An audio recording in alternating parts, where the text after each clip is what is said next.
Hello दोस्तों, welcome to our channel Shiva pharmacist. तो दोस्तों आज के इस वीडियो में हम बात करेंगे हेपाटोग्लोबिन सिरप के बारे में, इसका use, dose and side effects के बारे में आज आपको मैं बताने वाला हूं। तो वीडियो में शुरू से लेकर आखिर तक बने रहिए। ऐसे ही फ्री में मेडिसिन का रिव्यू और हेल्थ टिप्स एंड ट्रिक्स देखना है तो अभी हमारे इस चैनल शिवा फार्मासिस्ट को सब्सक्राइब करके बेल आइकन को जरूर टैप कर देना।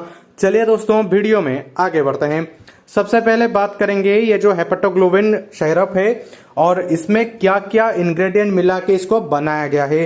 तो दोस्तों जो हेपाटोग्लोबिन सिरप है ये क्या है, पहले तो ये मैं बता दूं, ये एक पैलेटेबल आयरन प्रोटीन प्रिपरेशन है। इसका मतलब है कि ऐसा आयरन और प्रोटीन का प्रिपरेशन यानी कि कॉम्बिनेशन वाला ये सिरप है जिसको हम आसानी से खा सकते हैं या फिर पी सकते हैं या फिर निगल सकते हैं, आप ये बोल सकते हो।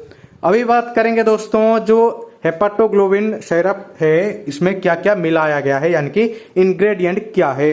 दोस्तों जो सबसे पहला इंग्रेडिएंट है ये है प्रोटेलाइज्ड लीवर। जी हाँ दोस्तों, प्रोटेलाइज्ड लीवर यहाँ पर 40 mg में मिलाया गया है, मतलब ऐसा लीवर जहां पर आयरन का सोर्स बहुत ज्यादा हो। और इसके साथ साथ दोस्तों यहाँ पर ये विटामिन B12 भी बहुत ही अच्छा खासा मात्रा में मिलता है इस लीवर से, और यहाँ पर ये 0.16 mcg में मिलता है। और इसके साथ साथ दोस्तों यहाँ पर मिलाया गया है पेप्टोन, जो कि है 20 mg में मिलाया गया है। जो पेप्टोन है ये एक प्रोटीन का सोर्स है, मतलब आपके जो बॉडी में प्रोटीन की कमी है ये इसको दूर करता है।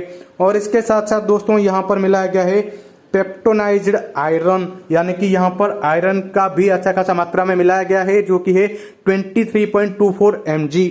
और इसके साथ साथ दोस्तों यहाँ पर आयरन एंड एमोनियम साइट्रेट मिलाया गया है 34.14 mg, फोलिक एसिड मिलाया गया है 0.17 mg, और इसके साथ साथ इथानॉल यहाँ पर 0.12 ml मिलाया गया है, और इसके साथ साथ पैलेटेबल बेस मिलाया गया है। और इसके साथ दोस्तों यहाँ पर टोटल अल्कोहल भी मिलाया गया है जो कि 2.3% वेट बाय वॉल्यूम मिलाया गया है। और ये अल्कोहल क्यों मिलाया जाता है, ज्यादातर ये एक आयुर्वेदिक मेडिसिन है और ज्यादा आयुर्वेदिक मेडिसिन में अल्कोहल मिलाया जाता है। ये अलग अलग रीजन के वजह से हो सकता है, लेकिन ज्यादातर यहाँ पर प्रिजर्वेटिव के हिसाब से मिलाया जाता है, मतलब इसको ज्यादा दिन तक स्टोर करने के लिए ये मिलाया जाता है दोस्तों। और इसके साथ दोस्तों बात करेंगे अभी कि इसका प्रॉपर यूज क्या है। दोस्तों इसका अगर प्रॉपर यूज की बात करेंगे तो सबसे जो पहला यूज है ये है दोस्तों हाइपोप्रोटीन एनीमिया। जी हाँ दोस्तों, हाइपोप्रोटीन एनीमिया का मतलब क्या है कि एक ऐसा एनीमिया जहां पर एक पर्सन के या फिर जो भी पेशेंट के बॉडी का जो ब्लड लेवल है दोस्तों, इसमें प्रोटीन की लेवल बहुत ज्यादा कम हो जाता है। मतलब ब्लड में जब प्रोटीन लेवल कम हो जाता है दोस्तों, इसको हम हाइपोप्रोटीन एनीमिया बोलते हैं।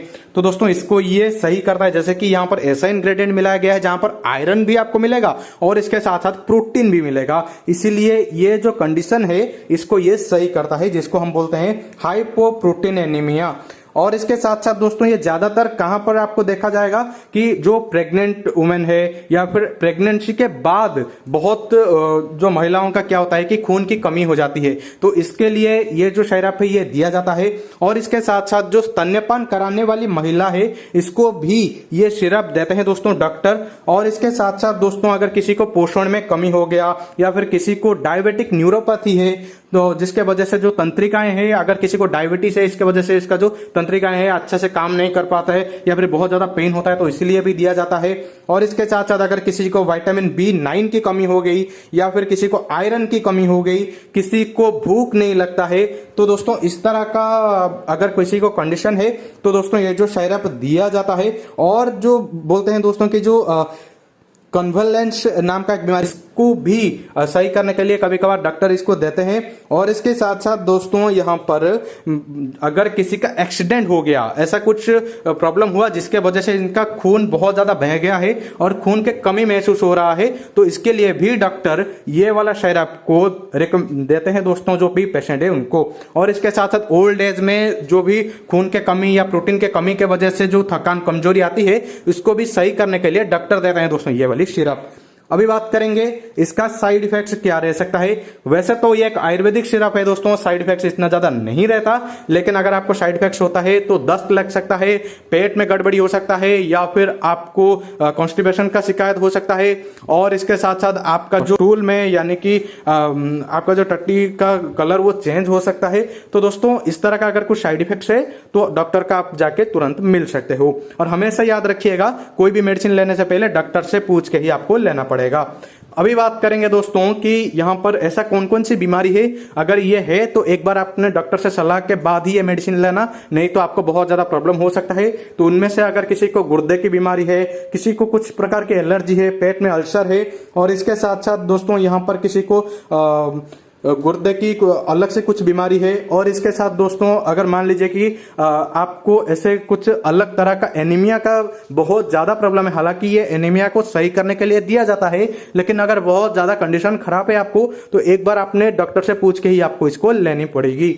और इसके साथ साथ अगर कोई दूसरे मेडिसिन आप ले रहे हो तो भी एक बार डॉक्टर से आपको पूछ के इसको लेना पड़ेगा। और एक चीज ध्यान रखिएगा, जब आप ये मेडिसिन ले रहे हो तब इसको कभी भी दूध के साथ या फिर कोई भी कैल्शियम चीज के साथ नहीं लेना है। अगर आपका कोई कैल्शियम का कोई भी मेडिसिन वगैरह चलता है, या फिर कोई ऐसा मेडिसिन होता है जिसमें कैल्शियम वगैरह कुछ हो, या फिर दूसरे कोई विटामिन है, तो एक बार डॉक्टर से पूछ के ही आपको लेना पड़ेगा। अंडे, दूध, इस तरह का कुछ ऐसा चीज को आपको अवॉइड करना पड़ेगा। अगर आप ये मेडिसिन को ले रहे हो उसी टाइम तक गलती से भी नहीं लेना है, नहीं तो ये प्रॉब्लम हो सकता है। अभी बात करेंगे दोस्तों इसका डोज क्या है। दोस्तों देखिए, इसको बच्चों में भी दिया जा सकता है, लेकिन सिर्फ और सिर्फ डॉक्टर के रिकमेंड के हिसाब से दिया जाएगा।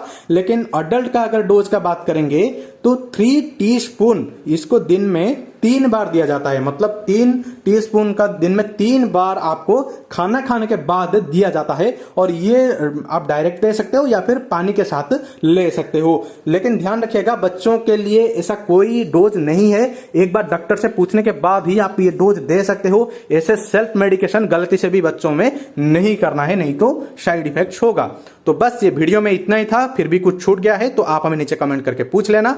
उम्मीद है ये वीडियो आपका अच्छा लगा होगा। लगा है तो लाइक शेयर सब्सक्राइब कर देना। पूरे वीडियो वॉच किए इसलिए बहुत बहुत शुक्रिया। Thank you very much.